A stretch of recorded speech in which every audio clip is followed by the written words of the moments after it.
지금 현재 5천 개가 넘는 외계 행성을 발견했어요.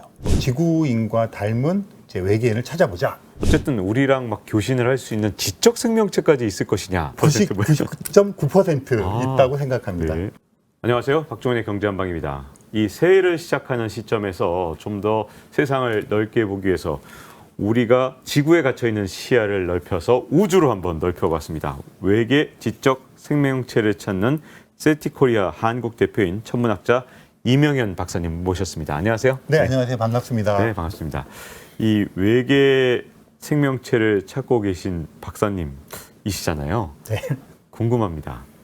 실제로 우리가 아직 만나지 못했지만 외계 생명체는 존재한다고 보십니까? 네, 존재합니다. 확신하십니까? 확신?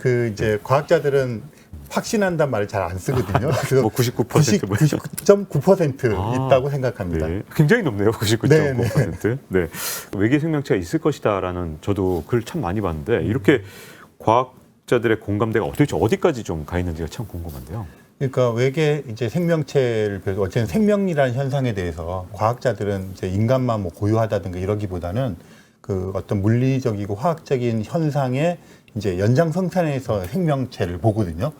그렇다면 우주에 널려 있는 물질들이 다 똑같은 원자로 되어 있고 그 환경도 비슷한 것들이 굉장히 많이 있고 좀 넓고 그러니까 우리 여기서만 생명체가 있다고 생각하기가 굉장히 힘들어요.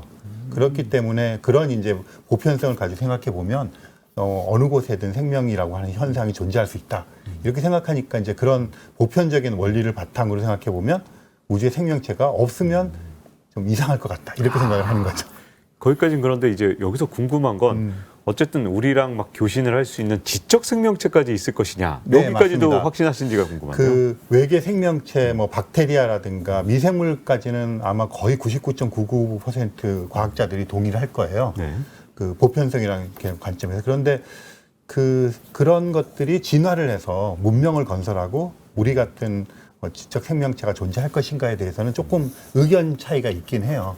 하지만 거기도 또 이제 우주에 지금 별이 너무 많고요. 그다음에 행성도 너무 많고 지구랑 다르게도 너무 많기 때문에 거기서도 뭐 대부분의 과학자들은 지적 생명체도 존재할 거라고 그렇게 생각을 하고 있어요. 근데 그 지적 생명체 잘 살고 있으라 그러면 되지. 네. 굳이 이렇게 우리가 찾아야 되는 이유, 찾으려는 이유가 목적이 뭔가요? 그 외계 이제 지적 생명체를 찾는 프로젝트들이 있는데요. 이렇게 보시면 돼요. 그 한 가지 목적으로 우리가 뭐 이렇게 다 뭐 매진하는 건 아니잖아요. 다 동상이몽인 것 같아요. 그러니까 과학자들은 기본적으로 이제 궁금한 거죠. 그 보편적으로 이럴 거라고 생각하는데 진짜 있을까? 찾아보고 싶은 호기심이고요. 미국 같은 경우 이제 국가적으로 지원을 하는데 그런 이유는 역시 이제 거기서 나오는 기술들을 가지고 뭐 군사적으로나 산업적으로 활용하기 위한 그런 이제 다 동상이몽을 하고 있는 거죠. 우리가 근데 외계인을 찾는 게 정말 쉬워 보이지 않는 게 항성, 이건 뭐 태양처럼 막 태양이니까 네, 이게 맞아요. 막 빛나니까 찾을 수 있다 치죠. 행성을 찾는 것도 우리 인류가 아직도 고통받고 있잖아요. 행성 찾기 힘들어 이러는데 네, 맞아요. 거기 있는 지적 생명체라니 이거 정말 보이지가 않지 않습니까? 네. 어떻게 지금 말씀하신 찾나요? 것처럼 그 별들은 어쨌든 밝게 자기가 빛을 내기 때문에 우리가 볼 수가 있는데 그 옆에 행성이 있는 건 이렇게 생각하시면 돼요. 그 자동차 헤드라이트 키면 굉장히 밝잖아요. 그 옆에 반딧불이가 하나 있어요. 이 반딧불이가 보일 리가 없잖아요. 네. 얘를 꺼야지 보이잖아요.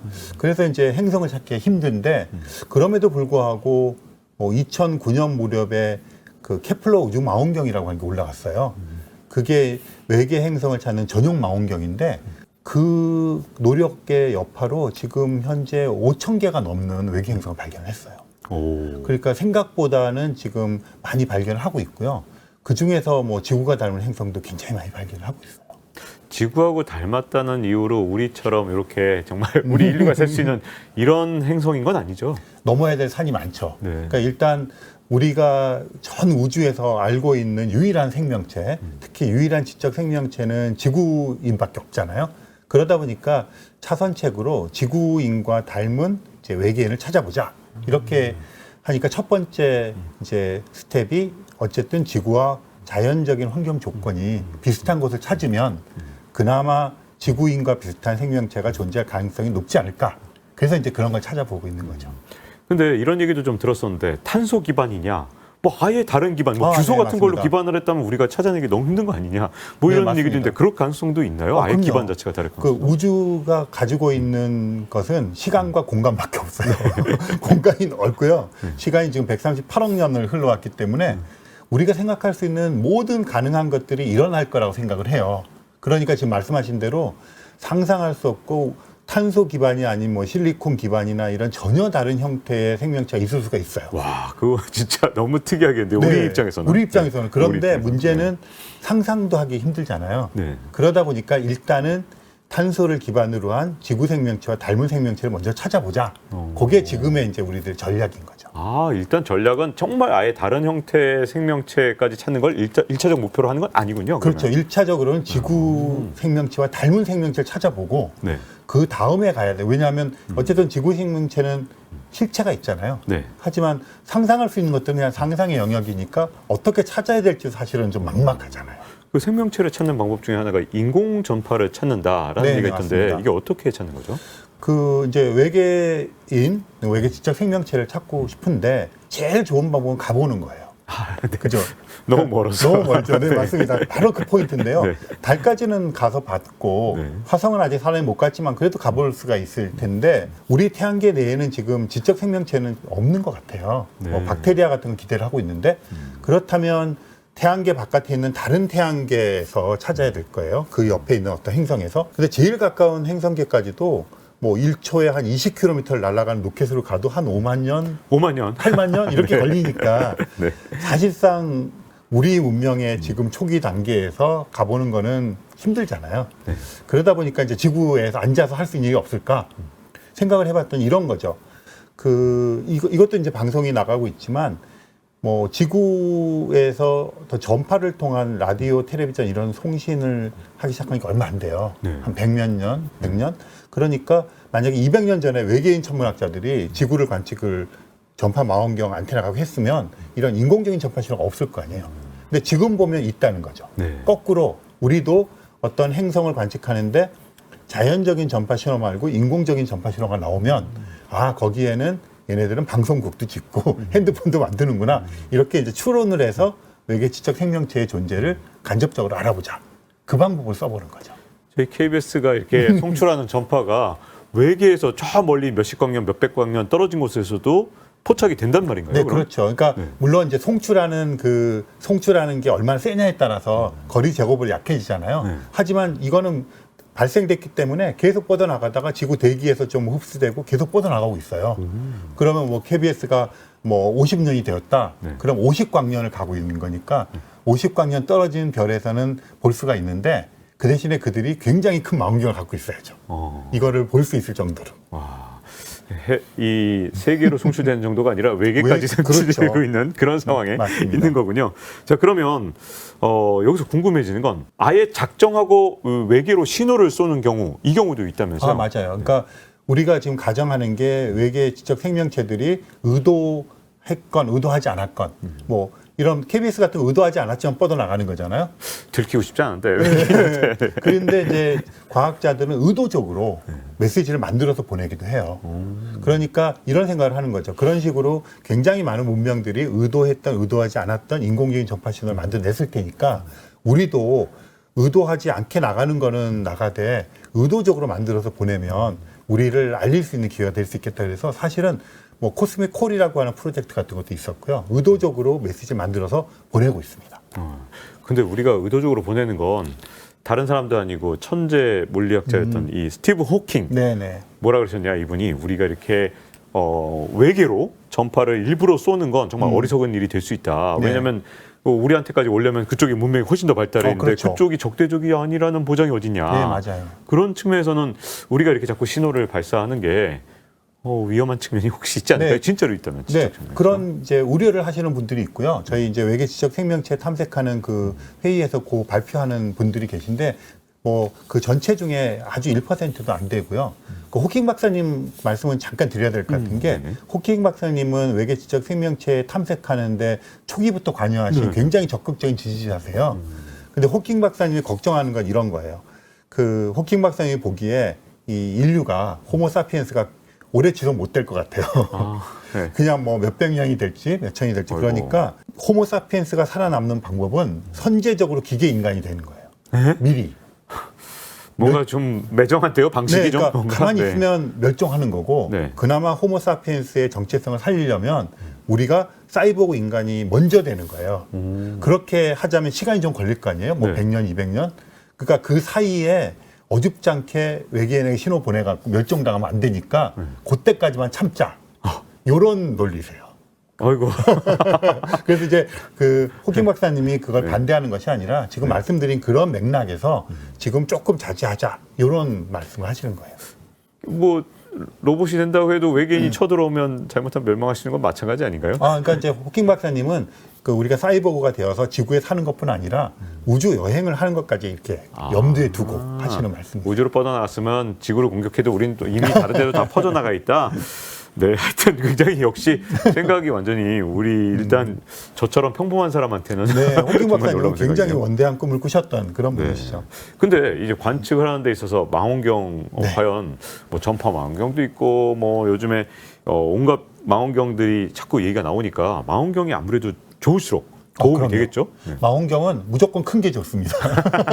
거거 익선이라는 요즘 그렇죠. 용어 그러니까 생각이 이제 나네요. 망원경은 이제 두 가지인데요. 그 분해능이라는 기능이 있고 멀리 떨어진 걸 이제 분해해서 보는 기능인데 그건 망원경이 크면 클수록 좋고요. 집광력에서 빛을 모으는 기능이 있거든요. 옛날에 돋보기 가지고 이렇게 뭐 종이 태울 때 큰 돋보기를 하면 빨리 타거든요. 그러니까 두 가지가 있는데 그거는 전부 다 크기와 면적에 관련이 되기 때문에 망원경은 크면 클수록 좋습니다. 아, 그렇군요. 이 초미의 관심사. 저도 사실은 우주 쳐다보는 옛날에 칼 세이건 교수의 코스모스 정말 많이 읽었습니다. 도대체 몇 번을 읽었는지 기억이 안 날 정도로 중고등학교 때 계속 읽었거든요. 네. 틈만 나면. 근데 그러면서 진짜 우주를 꿈꾸곤 했었는데 이제 이런 우주 매니어들이 정말 관심 있어 할 만한 게 바로 제임스 웹 우주 망원경이었잖아요. 맞습니다. 네. 과연 제임스 웹 망원경 어떤 기대를 할 수 있는 걸까요? 제임스의 우주 망원경이 이제 그 자료들을 보내오고 있거든요. 근데 제임스 웹 우주 망원경을 말할 때 이렇게 말하면 될 것 같아요. 그 천문학은 제임스 웹 우주 망원경 이전과 이후로 나뉘어진다. 와, 그 정도로 어마어마한 네. 발자취군요. 제임스 웹 우주 망원경을 이제 띄우기까지는 뭐 이렇게 하는 거죠. 그 전에 우리가 그 알고 싶은데 망원경이 작아서 보지 못했던 걸 요거를 큰 망원경 보면 보이지 않을까 하는 것들 다 축적했던 것들을 그 소재로 해서 제임스 웹 망원경이 움직이고 있거든요. 그러니까 우리가 궁금했던 걸 다 해결해 줄 거고요. 우리가 예기치 못한 발견들을 많이 하게 될 거예요. 그렇기 때문에 제임스 웹 우주 망원경이 당분간 뭐 10년, 20년 동안은 막 천문학 교과서를 다 다시 쓰게 되는 그런 역할을 하게 될 겁니다. 그 보니까 이렇게 막 사용도 막 순서 정해놓고 막 되게 복잡한 것 같은데요? 네, 맞아요. 천문학은 이제 국제 공동으로 보통 사용하는 게 많거든요. 그래서 이제 제안서를 내면 뽑아가지고 다이나믹 스케줄링을 해서 이제 몇 시부터 몇 시까지는 누가 하고 이거를 다 스케줄해서 이제 자동적으로 돌아가고 데이터를 이제 관측자에게 줍니다. 그러니까 이제 직접 우주에 가서 우리가 관측할 수는 없잖아요. 네. 그래서 그런 식으로 하기 때문에 이게 굉장히 촘촘하게 스케줄링을 해서 관측을 하죠. 또 이 외계 생명체를 찾을 수 있는 방법들이 어떤 게 있는지 참 궁금한데 어떻게 해서 이제 뭐 좀 포착을 한다든가 생명의 징후를 찾는 방법이 뭐가 있을까요? 아까 말씀하셨던 전파 망원경을 사용해서 인공적인 전파 신호를 찾는 방법이 있고요. 지금 이제 제임스 웹 우주 망원경 같은 경우에 기대를 걸고 있는 건데 행성을 관측해요. 외계 네. 행성. 그러면 이 행성의 대기를 관측합니다. 그럼 거기에 뭐 특히 우리가 관심 있는 게 물이 있는지, 그다음에 뭐 그 산소, 질소 이런 게 있는지. 그래서 벌써 제임스 웹 우주 망원경이 관측을 해가지고요. 어떤 행성에서 수증기가 되게 많다는 것도 발견을 했고요. 탄소 뭐 이런 게 있다는 것도 막 발견하기 시작했거든요. 그러니까 제임스 웹 우주 망원경으로 외계 행성의 대기를 관측해서 지구와 비슷한 것이 있는지를 좀 찾아보는 작업을 하고 있습니다. 근데 이 외계 생명체를 발견하는데 2040년이 아주 중요한 해가 될 수도 있다면서요? 그게 특별하게 그때쯤이 중요한 이유가 뭡니까? 네, 뭐 그 외계 지적 생명체를 찾는 과학자 사이에서 이제 왔다 갔다 하는데 대략 2040년을 D-Day로 보고 있어요. 그러니까 외계인이 보낸 인공적인 전파 신호를 포착하는 시기. 오. 근데 이제 이거는 숫자가 굉장히 좀 불확실하긴 한데 네. 이런 거죠. 그러니까 그 외계 행성이 얼마나 많은지, 그 중에서 지구랑 닮은 자연 환경을 갖고 있는 애도 얼마나 많은지, 그 중에 몇 퍼센트가 외계인이 있다면 우리가 투입하는 망원경의 시간과 노력을 봤을 때 2040년 정도 되면 외계 지적 생명체가 보낸 인공적인 전파 신호를 하나 정도는 포착할 수 있을 것이다. 하는 것들을 이제 그 세스 쇼스탁 박사라고 하는 그 외계 지적 생명체를 탐색하는 분이신데요. 그분이 미국 그 국회 청문회에서 그렇게 발언을 하셨고 많은 그 세티 과학자들이 그 의견을 지지하고 있습니다. 와, 2040년 정말 흥미진진한 네. 시기가 곧 도래할 것 같은데요. 이제 어렸을 때 한 번쯤 다들 관심이 있어 하는 게 UFO 맞습니다. 아닙니까? 네. 미확인 비행물체. 이게 정말 많은 우주 개척과 뭐 온갖 꿈을 좀 불러 일으켰던 것 같은데, 근데 가끔 미확인 비행물체, 지난주 같은 경우에도 우리나라에서 뭐 여러 가지 일들이 네. 있었잖아요. 그렇죠. 그런 일이 있을 때 어쨌든 제일 먼저 뭐가 터지든 일단 굉장히 관심을 갖고 좀 지켜보고 할 것 같은데 어떻게 보십니까? 네, 우리나라에서도 그 이제 고체 연료 미사일 쏜 거, 그러니까 그거 이제 UFO 신고 많이 들어오죠. 그러면. 네. 근데 그 UFO라는 것은 이제 미확인 비행 물체 이렇게 되는데요. 최근에 이제 그 미국에서 그 용어를 좀 바꿨어요. UAP로 바꿨어요. UAP? UFO는 Unidentified Flying Object. 말 그대로 미확인 비행 물체. 근데 UAP는 U는 똑같아요. Unidentified, 미확인. 근데 A는 Aerial, 공중. 그다음에 P는 Phenomenon, 현상. 그러니까 이게 확대된 거죠. 네. 미확인 비행 물체에서 미확인 공중 현상. 그럼 거기에는 뭐 구름도 들어가고 별도 들어가고 이런 거잖아요. 그래서 이제 그 미국 정부에서 얘기한 것은 그 UAP라고 하는 것이 존재한다. 그게 뭐 그 자연 현상이든 뭐 인공 구조물이든 존재한다 하는 것들을 인정한 거고요. 그래서 하지만 외계인이 타고 왔다는 증거는 없다. 그러니까 좀 대대적으로 조사해 보자. 그래서 이제 앞으로는 UFO란 말 대신 UAP란 말을 쓰시면 훨씬 더 포괄적으로 이해하실 수가 있을 거예요. 자, 이 지구 밖에서 생명체를 찾는 여정, 이 과연 지구 아닌 다른 천체에서도 사람이 살지 모른다는 우리가 그런 어떤 상상과 기대를 좀 하게 되잖아요. 자, 그래서 아마 탐사를 계속하고 있는 것 같은데, 자, 2부에서는 우주 탐사에서 하면 항상 우리의 로망이죠. 화성에 대한 얘기로 찾아뵙도록 하겠습니다. 다음 시간에 뵙겠습니다. 감사합니다. 바람도 불고 진눈깨비 눈도 내리고 남극과 북극에 빙하도 있고 낮에 연보랏빛, 연분홍빛이 보이고요. 푸른 노을이 집니다. 편도행 티켓 아닙니까? 그래서 못 돌아오는 거 아닌가요? 거주하는 것 자체는 크게 문제는 없을 거예요. 물론